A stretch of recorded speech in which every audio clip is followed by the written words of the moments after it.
রাজ্যে চলছে পঞ্চায়েতের আবহ, কিন্তু তারই মধ্যে দেখুন এই মুহূর্তে ছটা মুখ দেখাচ্ছে আপনাদের সামনে। এই ছটা মুখ একেবারে ফ্লপ। পঞ্চায়েত আবহে রাজ্যে ছটা মুখ আরো একবার ভালোভাবে দেখুন, তারা সম্পূর্ণভাবে ফ্লপ। আমি জানাবো তাদের এক এক করে তাদের সেই কীর্তি, যারা ঠান্ডা ঘরে ক্যামেরার সামনে তাদের বিচরণ লক্ষ্য করা যায়, কিন্তু মানুষের পাশে না থাকায় মুখ ফেরালো জনগণ। আর এবার এই যে সেমিফাইনাল, 26-এর আগে সেমিফাইনাল একেবারে ফ্লপ, চূড়ান্ত ভরাডুবি, মুখ থুবড়ে পড়লো এই ছজন নেতা। করিমউদ্দিন বড় ভূঁইয়া, দেখুন আপনারা সবাই চেনেন, কমলাক্ষ দে পুরকায়স্থ, প্রত্যেকের চেনা একটি নাম সিদ্দিক আহমেদ, আরো একটি সুপরিচিত নাম নিজামউদ্দিন চৌধুরী, সুজামউদ্দিন, জাকির হোসেন লস্কর। প্রত্যেকের ছবি এই মুহূর্তে দেখাচ্ছি, তারা কিন্তু একেবারে ব্যর্থ, ভরাডুবি, গোহারা তারা প্রত্যেকে। কিন্তু কেন?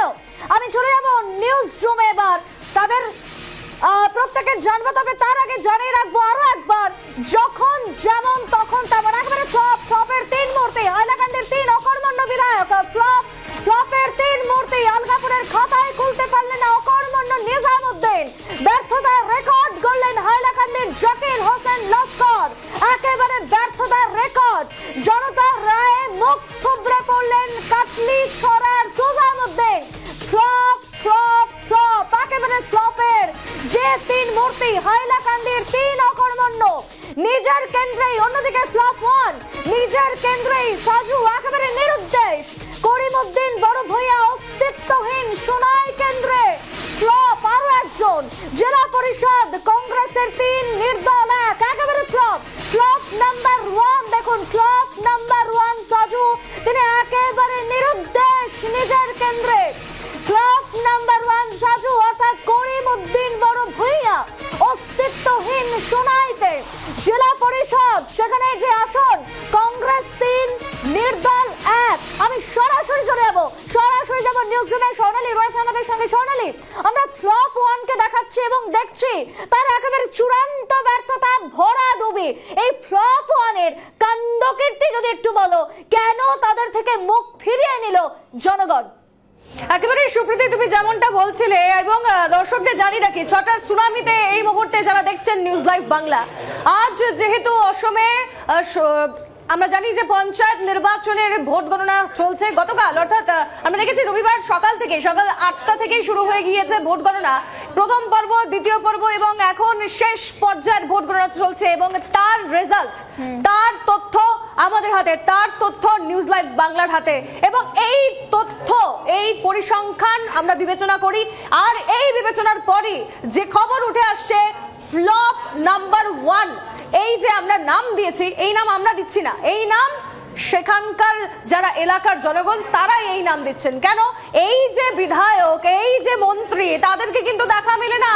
তারা যখন কাজ করার সময় তখন তারা কাজ করেন না, কিন্তু কাজের সময় ফাঁকি দেওয়ার জন্যই এবারের এই ধরনের রেজাল্ট। প্রথমেই তুমি যেমনটা বলছিলে, পঞ্চায়েত নির্বাচনে ফ্লপ নাম্বার 1, তার নাম হচ্ছে কাছাড়ের সোনাই কেন্দ্রের AIUDF বিধায়ক করিমউদ্দিন বড় ভূঁইয়া। আবারও জানাচ্ছি নিউজ লাইভ বাংলার দর্শকদের, কাছাড়ের সোনাই কেন্দ্রের বিধায়ক, AIUDF বিধায়ক করিমউদ্দিন বড় ভূঁইয়াকে আমরা ফ্লপ নাম্বার 1 এ রাখছি। কেন রাখছি এবার আপনাদের জানাই। এই যে করিমউদ্দিন বড় ভূঁইয়া, তাকে কিন্তু তার এলাকার জনগণ কি নামে ডাকেন? সাজু নামে, অর্থাৎ ডাকনাম বা নিকনেম ওনার হচ্ছে সাজু। তো আমরা যদি বলি যে সাজু সাহেব, এবার আপনার নিজের কেন্দ্রেই আপনার দেখা মেলে না। কেন দেখা মেলে না? আপনি ঠান্ডা ঘরে বসে, এসির নিচে বসে অনেক ধরনের কথা বলেন, কিন্তু সোশ্যাল মিডিয়া আপনাকে ফুল অ্যাক্টিভ আমরা দেখি।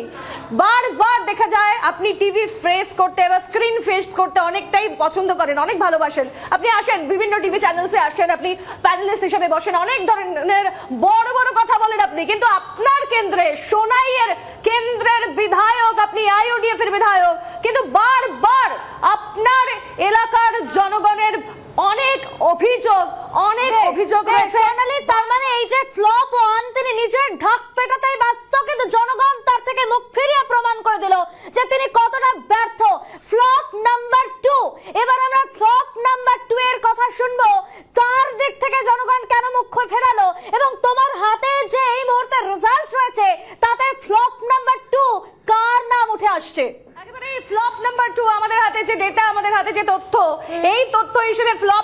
2 এর নাম রয়েছে কমলাক্ষ দে পুরকায়স্থের। নিউজ লাইভ বাংলা দর্শকরা, আমরা আজ নিউজ লাইভ বাংলার পর্দায় 6টা সুনামিতে কি দেখাচ্ছি? আমরা দেখাচ্ছি যেহেতু নির্বাচনের ভোট গণনা চলছে, সেই পরিসংখ্যানের উপর ভিত্তি করে আমরা ফ্লপ নাম্বার 2 তে রাখছি উত্তর করিমগঞ্জের কমলাক্ষ দে পুরকায়স্থের ব্যর্থতার খবর।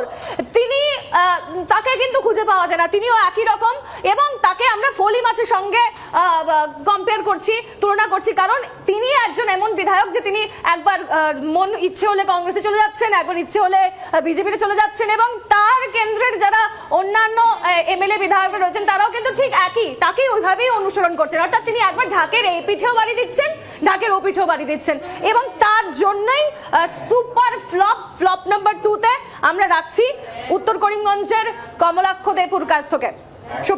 বেশ ফ্লপ 1 ফ্লপ 2 আমরা দেখলাম, এবার flop number 3। Flop number 3 Siddique Ahmed এই মুহূর্তে দাঁড়িয়ে। সোনালী, আমি ঠিক বলছি তো? সিদ্দিক আহমেদই তো তাহলে ফ্লপ নাম্বার 3, যার একই রকমের অবস্থা, অর্থাৎ ফ্লপ 1 ফ্লপ 2 এর মতন সিদ্দিক আহমেদ 3, তিনি হচ্ছেন ফ্লপ নাম্বার 3, তাই তো সোনালী? একেবারেই তুমি যেমনটা বলছো, এই তথ্য আমরা কিন্তু এই তথ্য তুলে ধরেছি। নিউজ লাইভ বাংলার দর্শকরা দেখতে পাচ্ছেন, এটা আমাদের দেওয়া তথ্য নয়, জনতাই নির্বাচন করেছে, তাদের জনগণই তাদেরকে ভোট দিচ্ছে, সেই ভোটের উপর ভিত্তি করে কারা ফ্লপ লিস্টে রয়েছেন এবারের পঞ্চায়েত নির্বাচনে। তুমি যেমনটা বলছিলে ফ্লপ নাম্বার 3, তিনি হচ্ছেন সিদ্দিক আহমেদ। কেন তাকে বলা হচ্ছে সিদ্দিক আহমেদকে ফ্লপ নাম্বার 3 আপনাকে জানাবো, সুপ্রীতি তোমাকেও জানাবো, যারা দর্শকরা তাদেরকেও জানাবো যে এই যে সিদ্দিক আহমেদ, তিনি কিন্তু এক সময় কংগ্রেসের হেভিওয়েট নেতা ছিলেন, কংগ্রেসের একেবারে হেভিওয়েট নেতা, এবং তখন একটা সময় তিনি এমনটাই দাপট চালিয়েছেন, কিন্তু পরবর্তীতে একেবারে তিনি মুখ থুবড়ে পড়েছেন। কেন মুখ থুবড়ে পড়েছেন? এই যে দল বদলু স্বভাবের জন্য, কখনো তিনি এক দল থেকে অন্য দলে চলে যাচ্ছেন, এবং তাকে অনুসরণ করছে তারই কেন্দ্রের অন্যান্যরা। আর তোমাকে যদি বিস্তারিতভাবে জানাই, সিদ্দিক আহমেদের কেন্দ্রের 4 জন প্রতিনিধি এবার নির্বাচনে দাঁড়িয়েছে, প্রতিনিধিত্ব করে, কিন্তু এই 4 জনের মধ্যে একজনও জিততে পারেননি, এবং কি তারা দ্বিতীয় পজিশনেও আসছেন না, অর্থাৎ তাদেরকে কোথাও খুঁজেই পাওয়া যাচ্ছে না। এই যে সিদ্দিক আহমেদ, তিনি 4 জন, তার কেন্দ্রের 4 জন প্রতিনিধিত্ব এবার দাঁড়িয়েছিল ইলেকশনে, কিন্তু তাদের মধ্যে কেউই প্রথম পর্যায়ে নেই, তারা সেকেন্ড পজিশনও পাচ্ছেন না, এবং তিনি দল বদলু এর আচরণের জন্য কিন্তু বারবার তাকে নিয়ে অনেক ধরনের রাজনৈতিক জলঘোলা হয়েছে। সুপ্রীতি, বেশ, তার মানে আমরা তিনজন ফ্লপের কথা দেখলাম, তারা লম্বা চওড়া ভাষণ দেন, কিন্তু জনগণ একেবারে মুখ ফিরিয়ে দিল 3 জনের থেকে। এবার আরো 3 জন বাকি রয়েছে সোনালী। এবার কি তাহলে আমরা হাইলাকান্দির দিকে যাব, যে হাইলাকান্দিতে তিনটি অকর্মণ্যের ঢেকি বসে আছে? দিকে যদি নজর রাখি, অকর্মণের ঢেকি তুমি যেমনটা বললে, ফ্লপের একেবারে ত্রিমূর্তি, নামগুলো বলবো। প্রথমেই অকর্মণ্য বিধায়ক হিসেবে রয়েছেন নিজামউদ্দিন চৌধুরী, দ্বিতীয় পর্যায়ে রয়েছেন কাটলিছড়ার সুজামউদ্দিন লস্কর, এবং থার্ড পজিশনে ব্যর্থতার একেবারে রেকর্ড গড়ে দিয়েছেন তিনি হচ্ছেন হাইলাকান্দির জাকির হোসেন লস্কর। দর্শকরা যদি শুনেছেন এই নামগুলো, এবং আমরা নিউজ লাইভ বাংলায় কিন্তু বারবার দেখিয়েছি সেই ছবি, বারবার দেখিয়েছি এই যে ত্রিমূর্তি নিজাম, সুজাম এবং জাকির হোসেন লস্কর, তার কেন্দ্রে জনগণরা কিন্তু যে সমস্ত মানে বেসিক নিডস রয়েছে, যেগুলো খাদ্যের পাশাপাশি জলের ব্যবস্থা, রাস্তাঘাট একেবারে বিপর্যস্ত। নিউজ লাইভ বাংলায় এই ছবিগুলো আমরা তুলে ধরি, এবং তারপর কিন্তু এই যে জনগণ এই ব্যাপারটা পুরোপুরি দেখে কিন্তু তাদেরকে ভোট দিয়েছে। ভোট তারা পায়নি, ভোট পেয়েছে অন্য কেউ, তার জন্য তারাও একেবারে মুখ থুবড়ে বলেছে। আর অর্থাৎ বলাই যেতে পারে তাদের এই পারফরমেন্সের জন্য কিন্তু এইবার তাদের ফলাফল একেবারেই মানে রেকর্ড, মানে যদি নিচের থেকে তুমি নিচের থেকে শুরু করলে তারা একেবারে হাইয়েস্ট রেকর্ডে রয়েছে। এই 3 অকর্মণ্য বিধায়কের নাম বললাম, নিজামউদ্দিন লস্কর, কাটলিছড়ার সুজামউদ্দিন লস্কর এবং হাইলাকান্দির জাকির হোসেন লস্কর। সোনালী, তুমি প্রত্যেকের কথাই বলছিলে যে এনারা প্রত্যেকেই একেবারে পাউডার মেখে, সেন্সর মেখে ক্যামেরার সামনে বসতে খুব ভালোবাসেন। এরপরে কি তারা আর আসবেন? আমরাও চাইছি তারা আসুক, আমাদের সঙ্গে কথা বলুক, কারণ এই যে তাদের কেন্দ্রে তাদের যখন দেখা মেলে না, ঠান্ডা ঘরে বসে চ্যাটাং কথা, তার পাশাপাশি তুমি দেখবে সোশ্যাল মিডিয়ায় তারা সবসময় অ্যাক্টিভ, কিন্তু নিজের কেন্দ্রে তাদের দেখা মেলে না।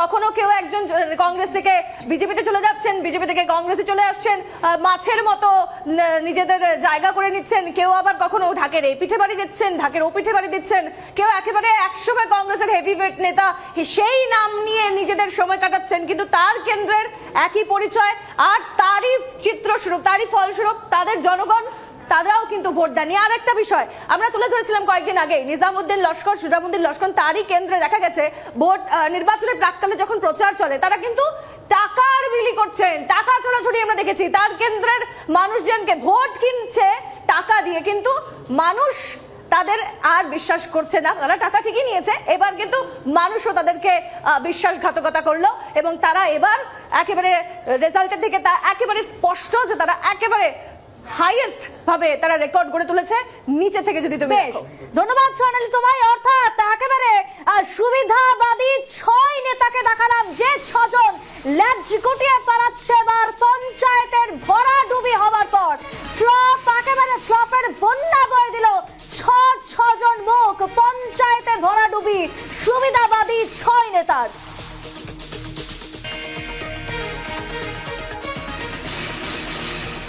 এই মুহূর্তে দাঁড়িয়ে আমরা পঞ্চায়েতের দিকে নজর রাখছিলাম। গতকালকেই শুরু হয়ে গেছে ফলাফল ঘোষণা, তবে এখনো পর্যন্ত একেবারে ফ্লপের বন্যা বয়ে দিলেন যে 6 জন, সেই 6 জনের তালিকা আপনাদের সামনে তুলে ধরলাম। যখন যেমন তখন তেমন ঢোলের দুপিঠেই বাড়ি দেন, এর ফলে 6 জনকে ব্যর্থ করলো জনগণ।